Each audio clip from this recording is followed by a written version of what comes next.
Olá, pessoal, boa tarde. Tudo bem? Deixa eu fechar aqui as outras abas para não dar microfonia. E vamos lá, né? Cumprindo o nosso compromisso aqui de começar pontualmente. Hoje a gente vai ver uma vasta matéria, né? Já entrando num viés prático. Eu sei que o tempo de 1 hora é muito curto, não dá para aprofundar muitas questões, mas, enfim, a gente vai certamente passear aqui por várias das situações às quais os advogados e advogadas se deparam no dia a dia, né? Com relação a isso, né, o objetivo dessa aula é apresentar para vocês uma tentativa, pelo menos, de uma teoria geral da investigação defensiva no Brasil e trabalhar também algumas questões com relação à cadeia de custódia, ao planejamento da investigação defensiva, como isso se operacionaliza. Na aula passada, como os que estiveram aqui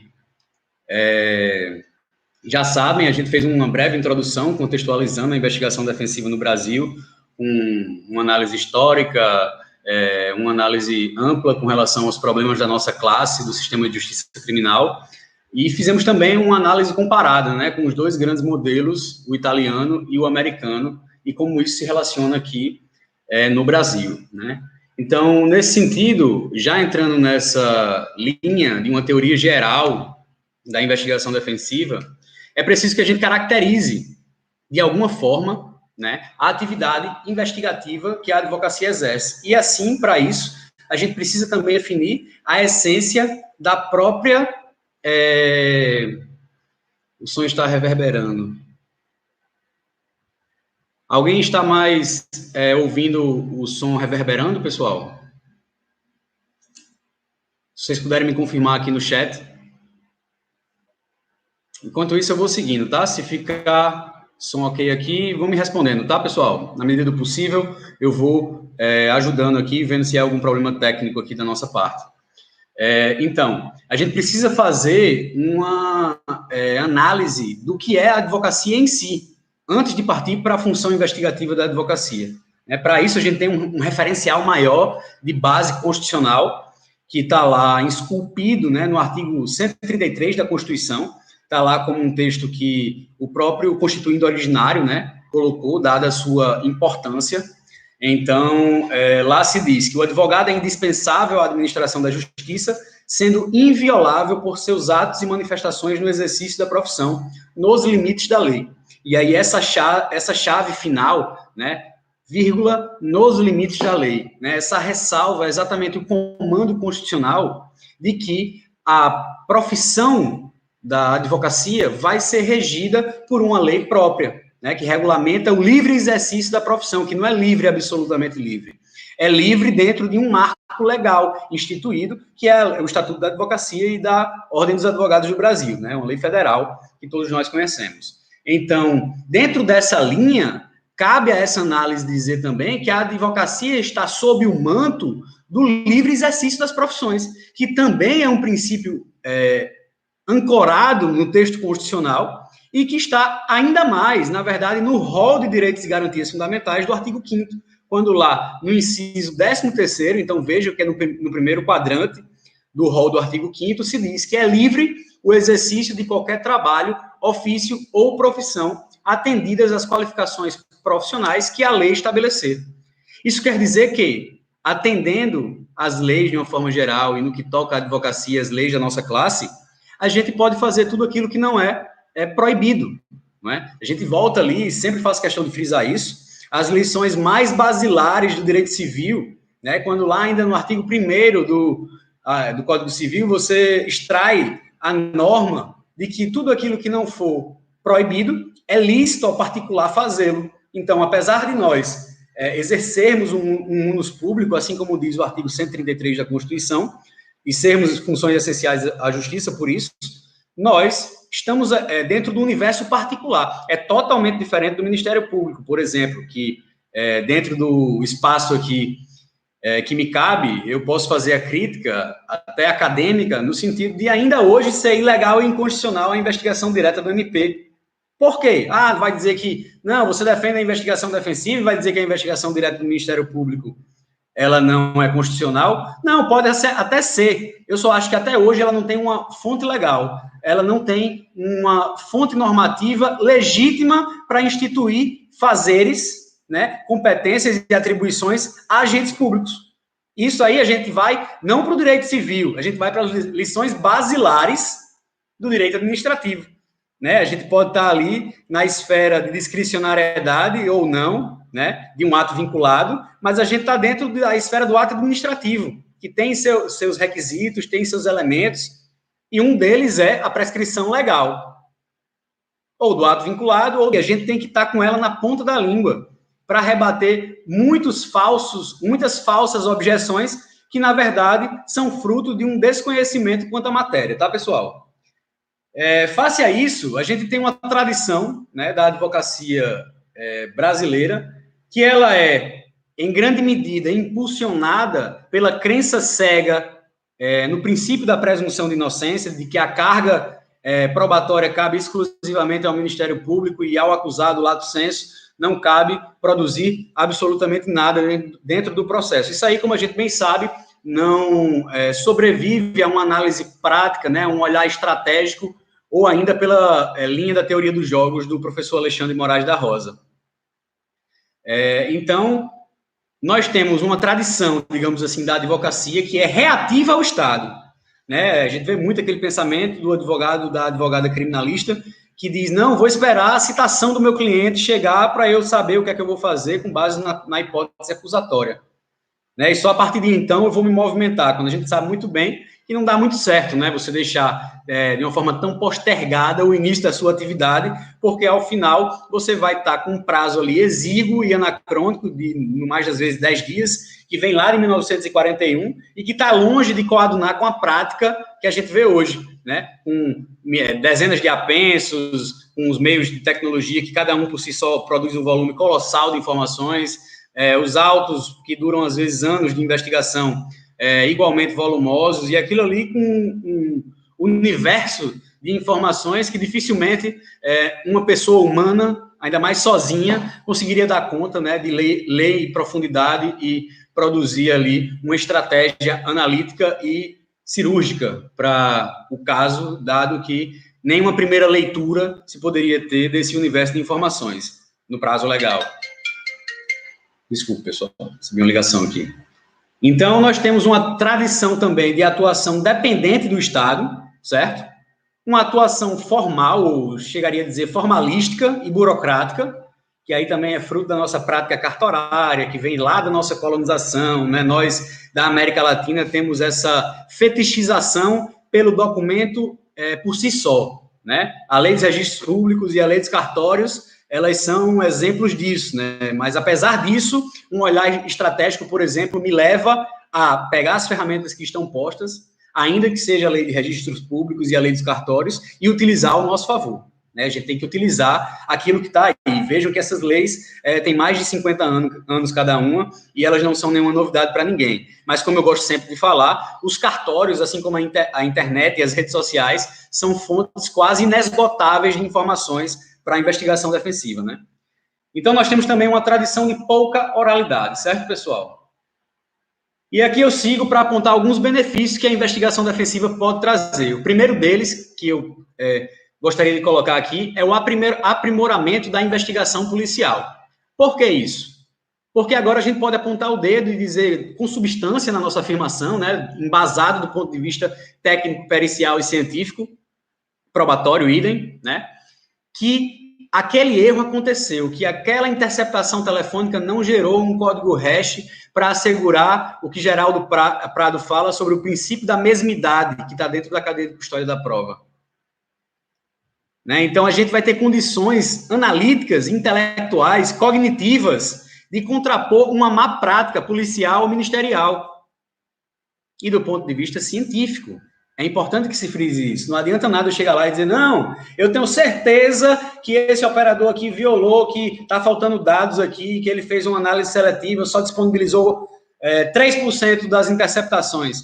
Sim, mas se eu não entender o que é um código hash, as variações dos algoritmos que eles podem se apresentar, como é que se lê isso, o que é que isso significa, né? Então, se eu não souber disso, dificilmente eu vou saber apontar do ponto de vista técnico o que é que precisa ser dito numa situação concreta como essa. E isso vem também pela investigação defensiva, que necessariamente se assessora dessas ciências periciais auxiliares, né? Não só as ciências periciais, como todos os ramos da ciência, a depender do caso concreto. Mas os ramos da perícia técnico-científica estão diuturnamente, né, dialogando com a nossa prática. Não é uma coisa excepcional. Então, fica aí quase como um dever de casa, uma questão basilar. Você entender de documentoscopia, grafotecnia, você entender de medicina legal, de balística. Isso aí são coisas que estão no dia a dia, né? Para ficar, assim, no feijão com arroz do direito criminal.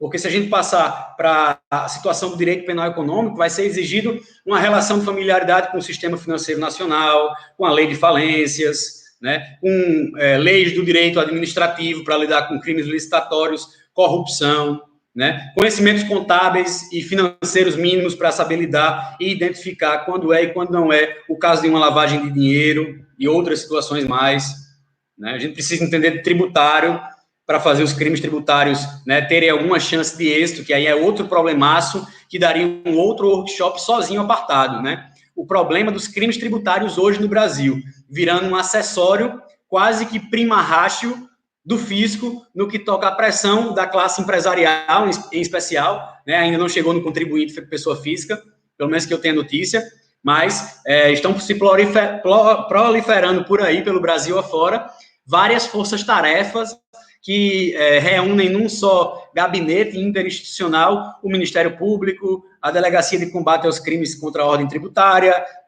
o Fisco Estadual, quem mais? Enfim, situações as mais diversas que são hoje instrumento de cobrança e de aumento da arrecadação do fisco, né? Em tempos de Covid-19, essa prática, se desvelada publicamente, certamente não ia pegar muito bem para quem tem levado a cabo esse tipo de estratégia. Não é? Então, passando adiante, um primeiro ponto seria, portanto, o aprimoramento da investigação policial. Um segundo, desenvolvimento de uma nova categoria profissional e um novo ramo mercadológico, que é dos detetives privados, os investigadores privados, assim como aconteceu na Itália, né? Vale a pena um parêntese aqui em dizer que na Itália, os detetives particulares surgiram com a investigação defensiva. No Brasil, de longas datas, de décadas atrás, já há o reconhecimento da oficialidade, digamos assim, brasileira, inclusive com previsão para contribuição na Previdência Social, com o INSS, em uma classificação de profissões e ocupações própria, né, do detetive particular. Não por outra razão, a gente tem uma lei geral que regulamenta a atividade dos detetives particulares de 2016, que é um marco legal que deve estar na manga do advogado que faz investigação defensiva, né, do advogado investigativo. E a gente pode falar sobre isso, certamente vai passar em algum momento. Estímulo ao culto das ciências afins ao direito penal. Então, a gente tem uma valorização, a gente tem um diálogo estabelecido, né, a instrumentalização das hipóteses das estratégicas jurídicas pelo suporte técnico, pericial e científico que as ciências auxiliares nos fornecem. Todas aquelas que eu acabei de falar, né, os ramos periciais acessórios ao direito, né, que cada um por si só tem uma importância singular ao ponto de elegê-las enquanto disciplina autônoma, né, do saber acadêmico universitário. A gente que no direito, às vezes, acha que tudo nos assessora, né, isso aí faz uma característica geral do mundo jurídico. Em resumo, nem isso aqui é a advocacia. Nós temos também o redimensionamento da estatura jurídica do advogado. Por quê? Porque ele agora passa a ter uma voz instrumentalizada pelo instrumento probatório, né? Instrumentalizada pelas provas, que tem a capacidade de impactar cognitivamente muito mais, porque a gente sabe muito bem que alegar letra de lei, jurisprudência ou doutrina por si só, e a gente não pode deixar de passar por elas, obviamente é um pressuposto, né? Mas por si só, a gente sabe que pouca chance tem de convencer nosso interlocutor. E a prática real, que é o contrário da lógica da presunção de inocência, que aí vai o curso natural entre aspas, do processo penal, onde a pessoa entra condenada e sai condenada, né? Tanto quanto entrou. Se não tiver aquele ponto de virada que geralmente se obtém com um elemento de alto impacto cognitivo. Invariavelmente um elemento de informação, uma prova. né? Então, a gente aumenta consideravelmente a nossa capacidade de êxito, as nossas chances de sucesso em qualquer estratégia jurídica.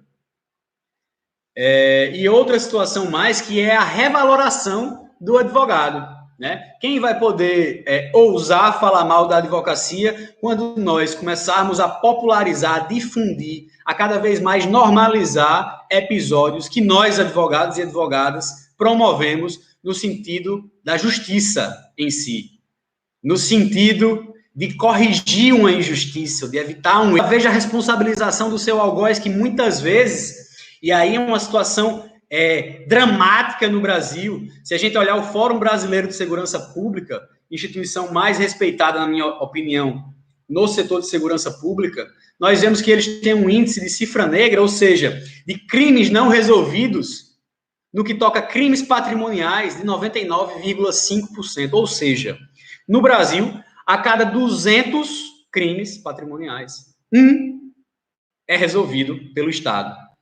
Vejam que universo vasto de atuação nós temos na assistência das vítimas, que não deveria ser algo ignorado, menosprezado, minimizado por nós. É uma atividade tão valorosa quanto a nossa da defesa clássica e habitual. É muito importante que a gente olhe para isso como uma nova oportunidade de oferecer valor à sociedade e, por outro lado, agregar valor à nossa prática profissional. E isso está desde 1941, a previsão do assistente de acusação. E pouca gente usa. Assim como pouca gente usa outras coisas. O exemplo mais caricato que eu gosto de usar é o do artigo 242 ou 240, me escapa agora, que prevê a iniciativa de representação para busca e apreensão. Onde lá se prevê essa iniciativa para o advogado, seja em favor de vítimas, seja em favor do acusado, até mesmo para busca e apreensão de provas que embasem, que fortaleçam a tese defensiva, inclusive absolutória. Você pode ter um mandado de busca e apreensão cumprido em favor da pessoa acusada para buscar provas da sua inocência, né, determinada por um juízo competente e cumprida com ordem policial. Quantos de vocês que estão em casa já fizeram isso?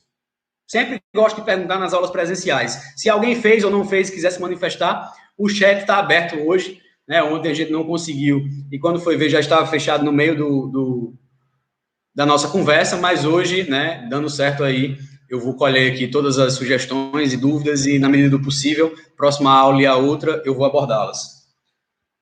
Então, vejam que nós temos também mais um benefício da investigação defensiva, é a obrigação da motivação judicial no que toca à admissão da acusação, ou seja, aquele despacho, quase um formulário, né, carimbativo, de que o juiz recebe a denúncia e que o juiz não absolve sumariamente. Porque agora, desde esse momento, e talvez por isso, pessoal, nós não tenhamos notícia frequente de casos de absolvição sumária. Existe. Em situações gritantes, existem. Em advogados que fazem, geralmente, investigação defensiva e se antecipam, juntando os elementos de informação na resposta à acusação ou na defesa prévia, também existe e está passando a existir cada vez mais. Se perguntem por que o juiz não se sente confortável de, muitas vezes, até entender o que está se dizendo ali na defesa prévia, com palavras, numa petição linda, muito bem escrita, porém não embasada do ponto de vista probatório, com elementos produzidos antecipadamente, de forma unilateral, que estejam ali para embasar a eventual decisão dele no sentido de absolvição sumária. Vejam que facilidade nós fazemos aos juízos e vejam que favor nós fazemos aos nossos clientes quando nós nos antecipamos e, em vez de eu ouvir uma testemunha decisiva, que eu sei que vai lá na instrução, na audiência, absolver o meu cliente, por que eu não posso colher o depoimento dela antecipadamente e juntar já na resposta à acusação, podendo ter o impacto cognitivo e o ganho processual e de resultados desde logo? É esse tipo de pensamento, pessoal, que vira a chave da advocacia, de uma advocacia reativa para uma advocacia proativa, que eu tento falar a todo momento, né? E não só a resposta à acusação, não só.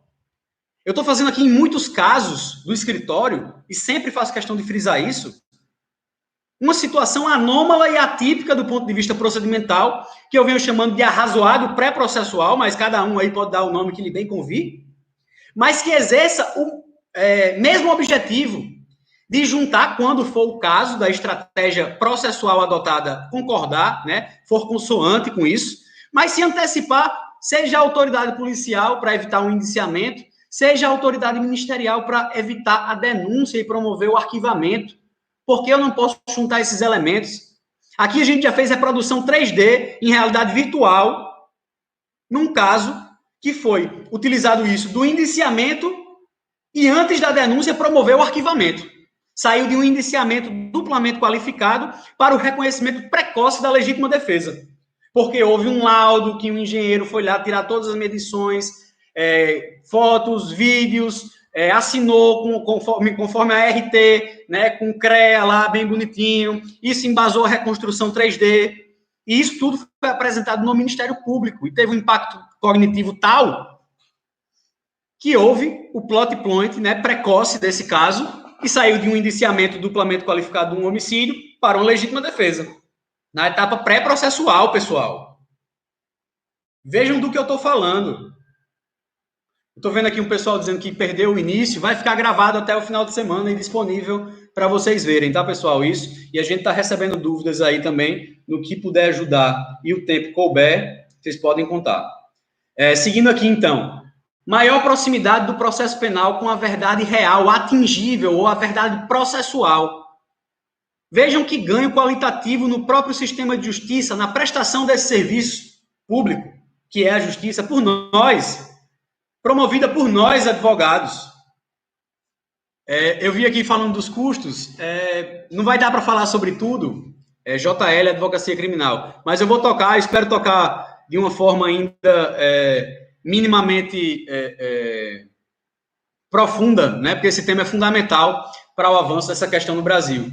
Então, vejam que a gente tem um ponto cego que antes não era instrumentalizado do ponto de vista probatório, e a gente agora tem a advocacia promovendo a produção da verdade, impactando diretamente nos resultados em processos judiciais, em barganhas extrajudiciais, em processos outros que não criminais, na justiça consensual, seja conseguindo melhores resultados e acordos para os seus clientes, no acordo de não persecução penal, até na transação penal, né? Ou na delação premiada, ou colaboração premiada, como queiram, ou na leniência, quando está se falando aqui de empresas, né? Quando a gente antecipa a hora da verdade, digamos assim, do julgamento da querela criminal para a etapa pré-processual, o que vale não é a prova produzida sob o crivo do contraditório, como a gente foi formado para entender e fazer. Não. O que vale é o elemento de informação pré-produzido unilateralmente e as aptidões negociais dos atores envolvidos.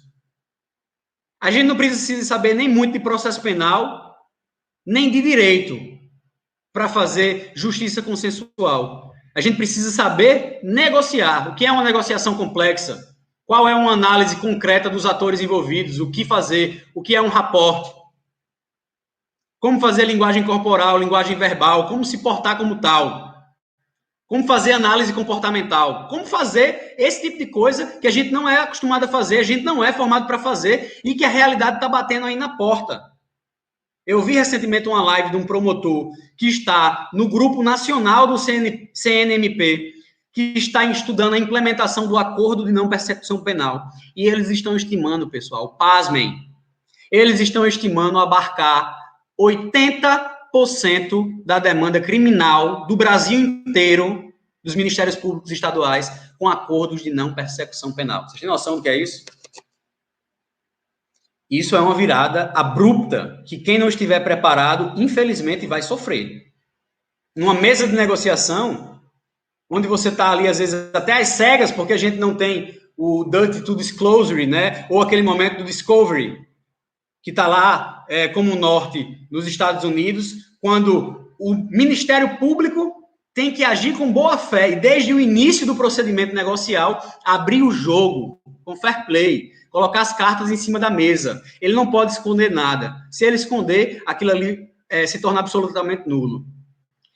Então, é algo bastante interessante para que a gente tenha uma abertura dos horizontes, né? Olhar para países vizinhos como Argentina, Uruguai, Chile e a reforma processual que eles fizeram, instituindo o procedimento, o processo adversarial acusatório, e a reboque necessariamente tem que vir a investigação defensiva, então eles já fazem a investigação defensiva, seja olhando para os grandes modelos como a Itália e os Estados Unidos. A gente tem muitos exemplos, pessoal, para absorver, não mimeticamente, não acriticamente, mas se a gente está começando a fazer isso no Brasil agora, a gente tem que saber com quem já faz. Antecipar os erros históricos nesse processo em que a gente já começou, né? A gente, por exemplo, não esperou o fim da Lava Jato para se dar conta do problema e começar a falar em investigação defensiva, como, de regra, aconteceu na Itália. Então, a gente já antecipou esse processo histórico, né? No que toca a fazer esse paralelo. Alguma coisa também de relevante, tem a possibilidade, pessoal, de imputação, e prestem bem atenção nisso que eu vou falar agora, a possibilidade de imputação de condutas criminosas para advogados que fazem investigação defensiva.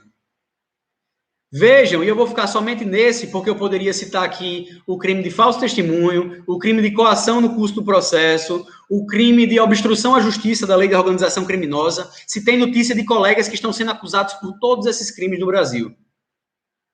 Então, vejam a baita responsabilidade que a gente tem com isso. Mas eu vou me ater ao que eu acho que se encaixa mais numa advocacia investigativa que não respeite a legalidade e os direitos alheios, é esse crime de fraude processual, que é o artigo 347 do Código Penal, que fala, aspas, inovar artificiosamente na pendência de processo civil ou administrativo, e aqui a gente pode aplicar também o processo penal, obviamente, o estado de lugar, de coisa ou de pessoa com o fim de induzir a erro o juiz. Né? Se a inovação se destina a produzir efeito em processo penal, ainda que não iniciado, vejam, ainda que não iniciado, então pode ser inclusive na etapa pré-processual, certo? As penas aplicam-se em dobro, ou seja, a gente tem aqui só por esse crime, só por uma única e singular conduta, a possibilidade de imputação de um crime com pena máxima de 4 anos para o advogado. Então, vejam que eu vou aqui me escorar numa sentença da Corte de Torino, exatamente, de Torino, que foi proferida em 2005, na Itália, certo? Que foi confirmada pela Corte de Cassação italiana. Quem quiser anotar a referência, pessoal, a sentença de 17 de janeiro de 2005, da Corte de Apelo de Torino, seção 1, número 3.291, confirmada posteriormente pela Corte de Cassação italiana. Lá se fala, aspas, ao defensor penal que assume as vestes de investigador é reconhecida uma dúplice qualidade, aquela de exercente de um serviço de necessidade pública na relação com o próprio assistido, imputado ou pessoa ofendida, o qual se vale da atividade de inquérito defensivo com as modalidades e nas formas previstas pelo Código de Processo Penal, no caso italiano. Então, vejam que aqui a Corte de Torino reconhece uma dúplice função para a advocacia. A de exercente de um serviço de necessidade pública, mas com o Ministério Privado, que é aquele nosso clássico papel, e um outro que é inerente à função investigativa da advocacia, que é aquele de oficial público, ou seja, somos equiparados, portanto, nesse momento, e, portanto, temos fé pública, nós não, né? O advogado italiano, com essa previsão, no momento em que documenta a atividade de inquérito defensivo. Vejam que interessante, pessoal. Vejam que interessante. Primeiro, e obviamente, como um pressuposto basilar para se fazer e se pensar em investigação defensiva, o respeito absoluto às normas. O respeito, inclusive, no aspecto visual, no que toca a cadeia de custódia de prova, documentação e registro dos procedimentos investigativos, visual law, certo? Nesse aspecto, inclusive. Então, como eu falo sempre, nós temos uma circunscrição normativa negativa, ou seja, respeitando todas as normas do cenário internacional que o Brasil aderiu e que tem validade aqui, do bloco de constitucionalidade, das leis ordinárias e das normas éticas e disciplinares da nossa entidade de classe, nós podemos fazer todo o resto. O pressuposto é o respeito a tudo isso. E o que não está proibido, a gente pode fazer. Por outro lado, nós temos um segundo grupo de dificuldades, que são as dificuldades cognitivas, que se relacionam à preparação e qualificação do agente investigativo e também à imaginação, né? Por que eu estou dizendo isso? Porque a gente tem uma riqueza enorme no mundo dos fatos. Nós temos uma hipercomplexidade hoje na sociedade pós-moderna. Então, mesmo que nós quiséssemos catalogar, fazer como Napoleão tentou, né, no código dele, todas as condutas possíveis e imagináveis da investigação defensiva, jamais nós abarcaríamos a riqueza do mundo dos fatos, né? Então, com isso, a gente poderia, no máximo, ter o engessamento da advocacia investigativa, né? E não é o engessamento que a gente quer. Com a regulamentação, nós queremos assegurar prerrogativas, alargar prerrogativas. Nós queremos ter regulamentação mínima no que toca a boas práticas. Quais são as técnicas de investigação em espécie, em concreto, que o advogado pode fazer? Alguns mínimos parâmetros para fazê-las e também para autuar o inquérito defensivo, ou os autos de investigação defensiva, o AID, né? Então, por outro lado, nesse mesmo problema, a gente tem uma ausência de formação e de qualificação profissional. Porque o advogado no Brasil, o estudante de direito no Brasil, não é formado para isso. Na verdade, muito pelo contrário. A Academia Jurídica Brasileira dormiu em berço esplêndido durante muito tempo. E hoje, nós que nos importamos com isso, temos que correr atrás do tempo perdido. Não só lendo, mas inclusive produzindo, movimentando politicamente nossas instituições, nossos órgãos de classe, né? Não só a OAB, Abracrim, IBCCrim, IDDD, Anacrim, todas essas instituições que juntas fazem o microsistema, né? O ecossistema da advocacia criminal brasileira. O CESA, inclusive, né? Enfim, outras situações mais, e aí vocês é que podem me ajudar a saber de onde é que mais a gente pode serrar fileiras para engordar essa trincheira, né? Para aumentar as armas nesse flanco. Enfim.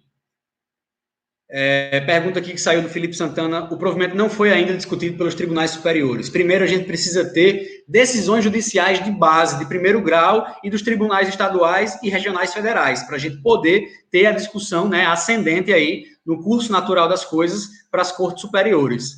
Mas isso também não impede que a gente impetre originariamente habeas corpus, né, e recursos em habeas corpus que tratem da matéria, forçando, como nós sempre fazemos, a inovação judicial com as nossas teses, que são levadas e marteladas e negadas, se fosse um grande feito do judiciário, quando, na verdade, há muito tempo, a advocacia já vinha batendo naquela tecla ali, e foi fruto de uma tese proposta por um advogado, enfim, qualquer avanço judicial que a gente tem.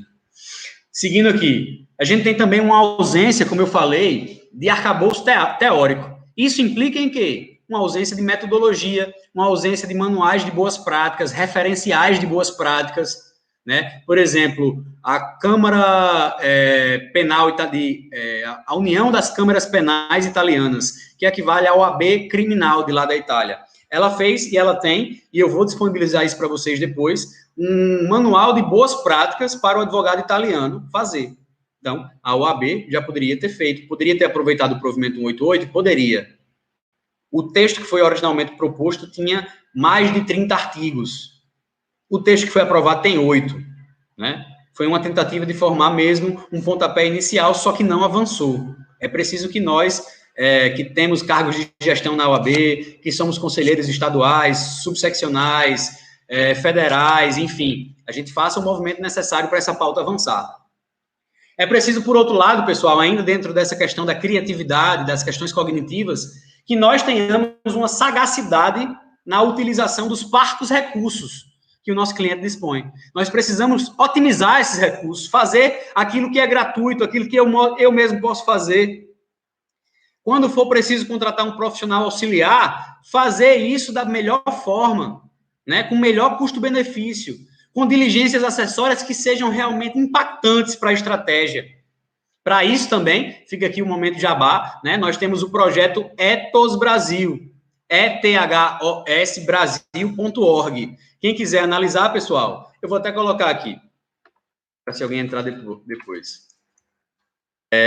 A Ethos é um projeto nacional, certo? Que tem uma base de dados de prestadores de serviços e de empresas que têm tecnologias que podem ser usadas pela investigação nacional. Então, a gente sempre faz o mapeamento da logística, das melhores ferramentas, da otimização dos recursos com o melhor custo-benefício, se houver mais de um fornecedor possível para aquela região. Enfim, algo realmente para potencializar a advocacia. Né? E a advocacia que hoje está esbarrando com esse problema, que não foi formada para esses desafios e que enfrenta uma enorme dificuldade, né, para lidar com outros profissionais, peritos mais diversos, para encontrá-los, para saber o que precisa, na verdade, ser feito, antes de procurar qual profissional, na verdade. Quais são as ferramentas que existem disponíveis, e por aí vai, né? São muitos os desafios. Por outro lado, e aí a gente entra especificamente nessa questão do problema financeiro, são as limitações materiais, né? Então, primeiro, um pressuposto, tá, pessoal? Para qualquer ato investigativo que o advogado vai fazer, ele precisa ter ciência e autorização prévias do cliente. Se possível, registrado o mais minudente possível, o mais detalhado possível, certo? Com um terminho que você pode fazer um padrão, seu padrão de estilo pessoal. Nós temos aí uma dicotomia, né? Recursos limitados e o poder econômico financeiro do cliente, que é limitado, e, por outro lado, a ampla gama de possibilidades probatórias que a gente tem. Então, é preciso conciliar isso. Mas, por outro lado, também, surge aí a possibilidade para a advocacia, que lida com grandes empresas ou com clientes com um alto potencial aquisitivo, de que nós podemos imprimir na nossa prática profissional todo o poderio econômico-financeiro dos nossos clientes. Então, a gente pode fazer um trabalho melhor, como de fato já se mostrou, né, real essa possibilidade, do que o próprio Estado. A depender das ferramentas que a gente tem à disposição, nós podemos fazer ou desfazer trabalhos mal feitos em qualquer instância, né, e em qualquer complexidade de demanda. Isso aí é uma coisa que precisa ser gravado por vocês. É preciso, portanto, ter esse conhecimento, né, de profissionais, de equipamentos ou de serviços que possam prestar um suporte. E aí entra essa questão. A OAB, eu li uma pergunta aqui do lado e falei da OAB. A investigação defensiva é um instrumento de seletividade. A gente está trazendo mais um instrumento de seletividade e impunidade para o Brasil, para corruptos e grandes empresários saírem impunes dos seus malfeitos. É disso que se trata a investigação defensiva? Será? Fica aqui a reflexão depois de tudo que a gente já conversou, certo? Quem quiser responder alguma coisa pode falar.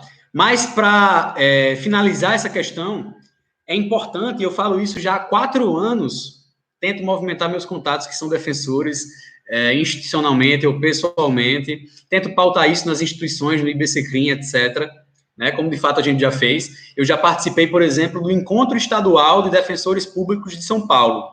Eu e o professor Baldan, a gente passou uma manhã inteira lá falando para todos os defensores criminais do estado de São Paulo sobre investigação defensiva. Palestra cheia com 200 ouvintes, né, todos defensores de todo o estado de São Paulo. A gente tem o Franklin Roger, que é defensor público do Rio de Janeiro, que publicou um texto e que se aplica em muito à defensoria. Ele fez várias análises específicas da defensoria lá na tese dele, da UERJ, que ele publicou na forma de livro. Fica aí a dica também para quem está se inteirando pelo assunto, certo?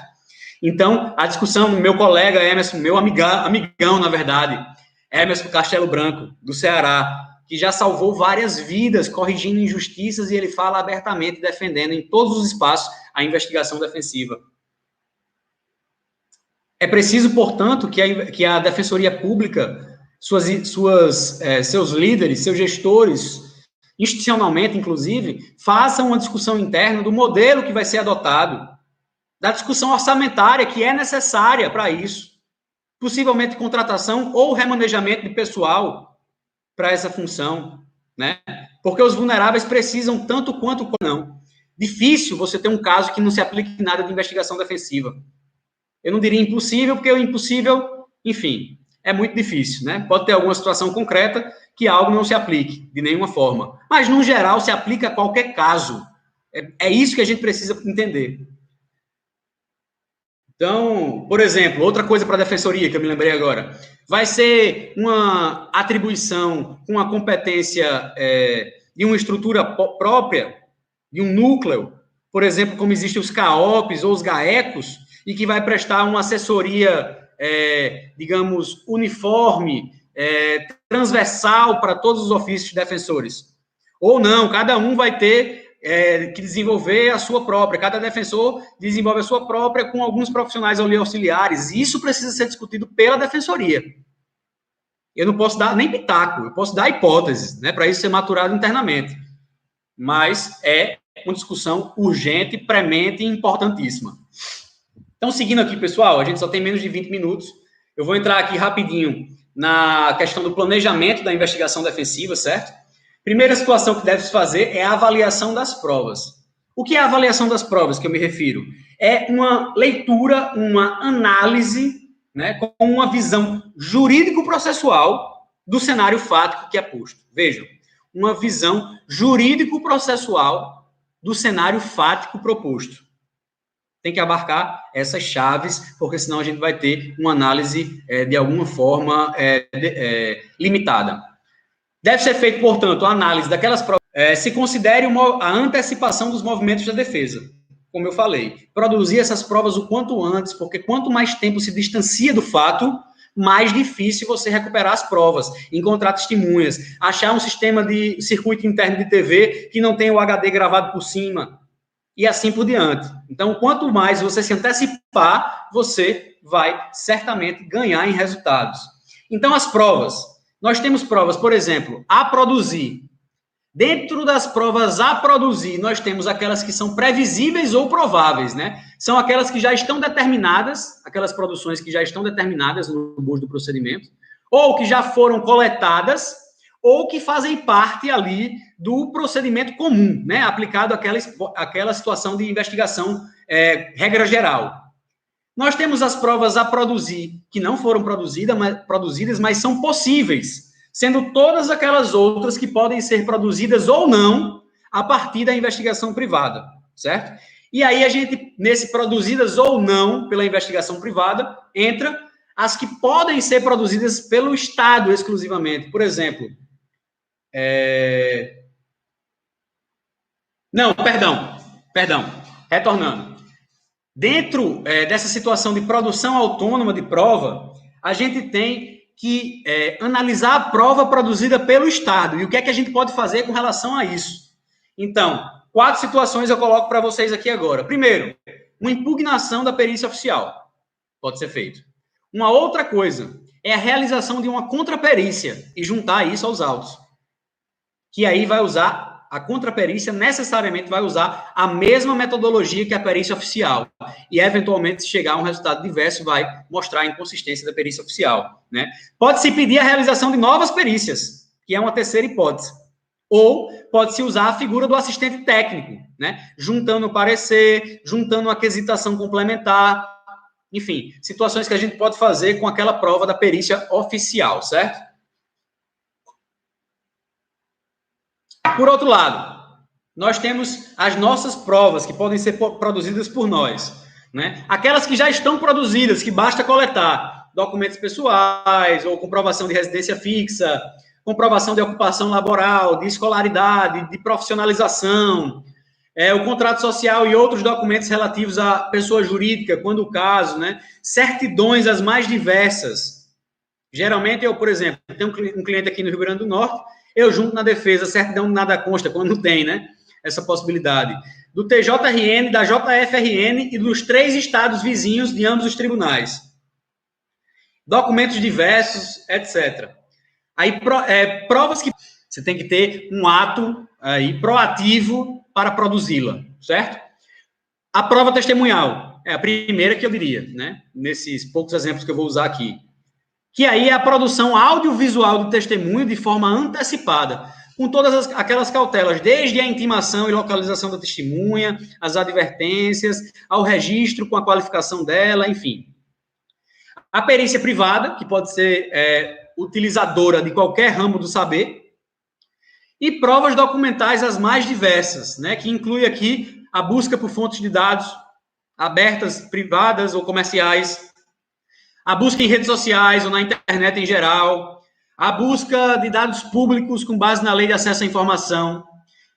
Enfim, temos também aquelas provas que podem ser produzidas somente com o auxílio do juízo, porque elas interferem em direitos e garantias fundamentais alheios, mas que, em determinadas situações, você pode requerer, fundamentadamente, com, inclusive, a possibilidade de um parecer ministerial, e o juízo pode, sim, determinar a triangularização das herbes, que são as estações de rádio base, né, com análise dos azimuts. Então, tudo isso a gente precisa saber.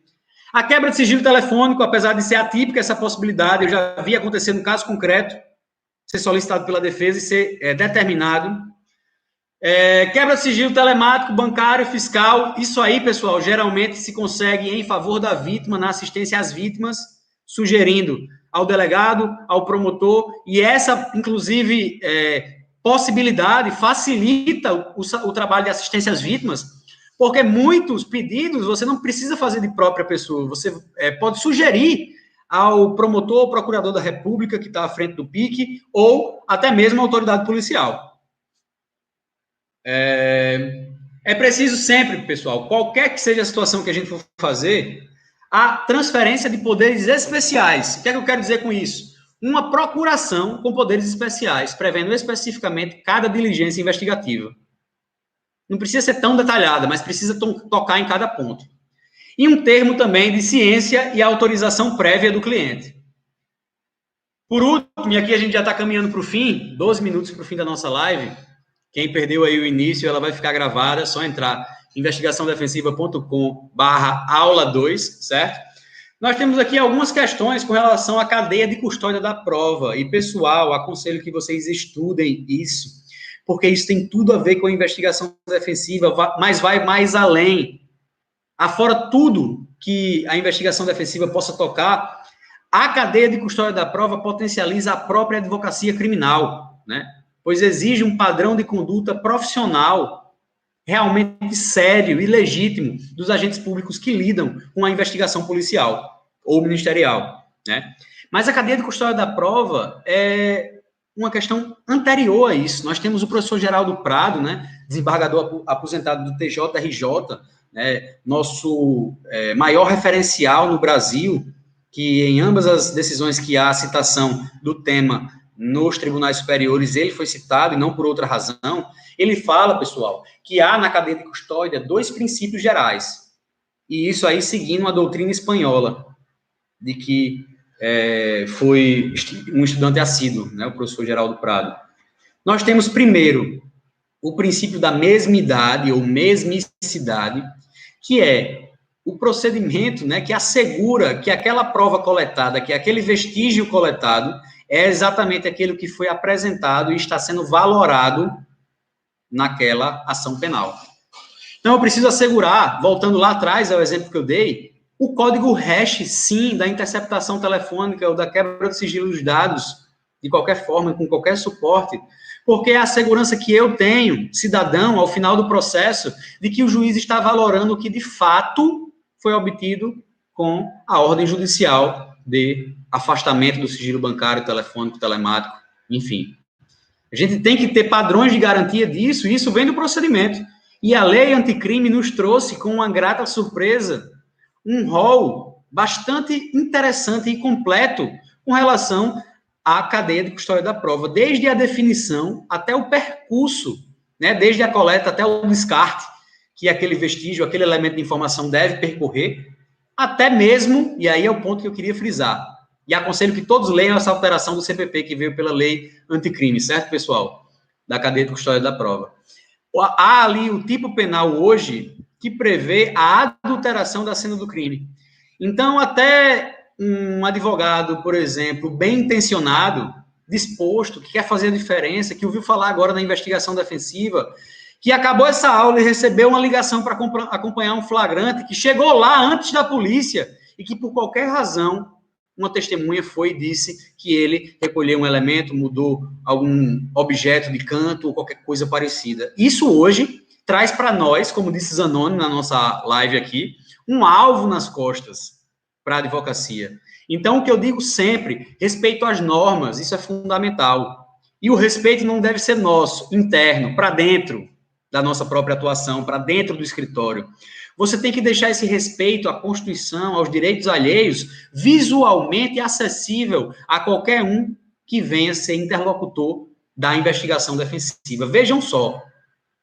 E aqui entra de novo aquele tema, o visual law. Eu tenho que, literalmente, e eu digo isso muito para a minha equipe, vocês têm que desenhar a informação. Né? Eu vou fechar com um exemplo aqui, de um caso que a gente atuou aqui para uma empresa, vítima de uma fraude societária, onde a investigação defensiva durou 20 meses antes, né, da provocação do Estado. Nessa investigação defensiva, dentre inúmeras outras diligências, a gente fez uma perícia contábil que analisou mais de 140 mil folhas, entre notas fiscais, SPEDs, balanços, balancetes, controles de estoque, etc. E essa análise gerou um laudo pericial contábil de 100 laudas, 100 páginas. E esse laudo foi resumido em 12 planners, né? A gente fez impressões com gráficos, com infográficos, com fluxogramas de pessoas, de dinheiro e valores de coisas, né? Veículos e outros patrimônios, para demonstrar tudo aquilo que a gente estava falando, e resumiu isso em 12 impressões de papel A3 ou A2, agora me escapa. E em todas as oportunidades que eu tive de apresentar esse caso, até hoje, com autoridades as mais diversas, eu chego sempre com um canudo daqueles que arquitetos levam para suas reuniões para apresentar os seus projetos. E em vez de mandar um caminhão fretado despejar lá no gabinete da autoridade as 140 mil folhas e esperar que ela chegue ao resultado que eu cheguei, eu chego lá com 12 folhas dentro de um canudo que eu consigo apresentar em 20 minutos. Isso é o que a gente precisa fazer. Essa é a dimensão dos desafios que hoje a advocacia criminal tem, para além da investigação defensiva, né? Todos os cenários de mega operações, de crimes envolvendo agentes públicos, agentes privados, crimes envolvendo superposição de instâncias investigativas, o que só acontece no Brasil. A professora Helena Regina Lobo, da USP, tem um trabalho fantástico sobre isso, e ela analisa muitos outros países e faz uma comparação do direito e vê que o que existe no Brasil só existe no Brasil. Não tem nenhum outro país do mundo que eu tenha 2, 3, 6, 8 instituições simultaneamente, de forma superposta, investigando o mesmo fato.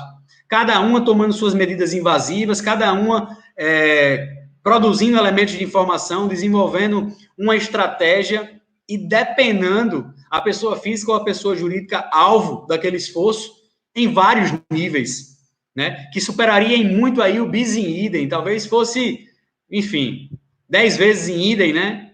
Numa situação como essa. Então, vejam que nosso papel é lidar com tudo isso. É saber, por exemplo, que às vezes quando eu chego na deflagração pública de uma operação policial, eu já vou me deparar ali com 4 anos para trás de trabalho de 3 instituições diferentes. Cada uma com suas milhares e milhares e milhares e milhares de folhas para nos fornecer de material informativo. E quando fornece, né? Porque o pior é quando não fornece. Então, vejam que a situação é delicada por todos os lados, né? Por todas as visões. Pessoal, a gente tem 5 minutinhos aqui. Eu vou seguindo, vou dar algumas referências agora. Quem está anotando, por favor, pega logo, analisou aqui.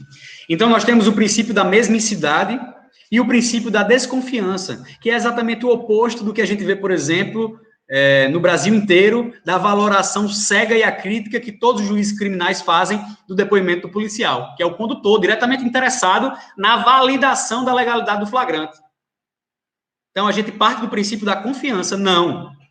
Geraldo Prado nos diz, e uma doutrina internacional vai nesse sentido, de que a gente tem que partir do princípio da desconfiança. E não é botando em xeque a boa-fé ou má-fé do agente. É só porque, se a gente não fizer isso, o Estado não vai se assegurar da cadeia de custódia da prova e de legitimar e de validar a sua própria conduta. Sem isso, a gente abre a caixa de Pandora que nós temos no Brasil hoje, no sistema de segurança pública, com validação no sistema de justiça criminal, né?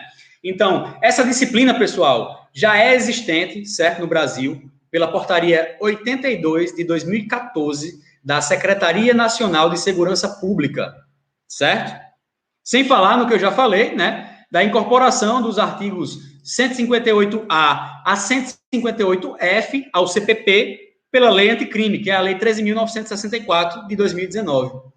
Outro referencial que a gente pode ter para a cadeia de custódia das evidências digitais é uma ABNT, né? E como a gente sabe, a ABNT não serve só para formatação de artigo acadêmico, que é a NBR 27037. Repito, a NBR 27037, ABNT ISO, certo? Então, sem dúvida alguma, já caminhando para o fechamento aqui, a cadeia de custódia preserva a credibilidade da informação que é oriunda daquele elemento coletado, certo? Estamos tranquilos com isso? E assegura ainda, né, que não tenha sofrido intervenções, manipulações, deturpações de qualquer ordem, sem exercer um juízo de valor a priorístico, certo? Sem exercer qualquer juízo de valor. Então, nós temos aqui, e aqui caminhando realmente para o fim, a importância, né, desses controles e desses processos metodológicos na coleta, na guarda, na valoração do elemento informativo, na prova do vestígio, né, a aplicação e o manejo disso tudo, ao final das contas, se aplica também à investigação defensiva, né? Especialmente, óbvio, quanto à captura dos elementos de informação e a respectiva documentação, registro e autuação, quando for o caso do inquérito defensivo, ou como eu venho chamando, o AID, né, os autos de investigação defensiva. E aí, pessoal, para finalizar, eu queria lembrar que amanhã a gente vai falar sobre técnicas especiais de investigação defensiva, né, quais são as técnicas concretas possíveis, a gente vai passear por aí.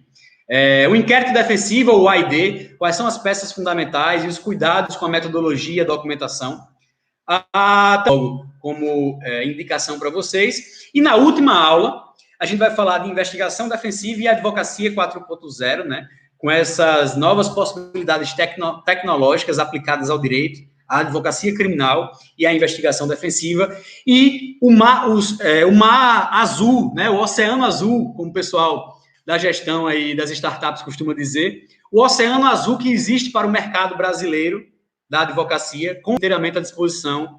Continuem nos acompanhando. E, enfim, está sendo um prazer estar aqui com vocês. Contem comigo no que eu puder ajudar. É isso. Vou encerrar a transmissão aqui. Ela vai ficar disponível, assim como todos nós. Perdão.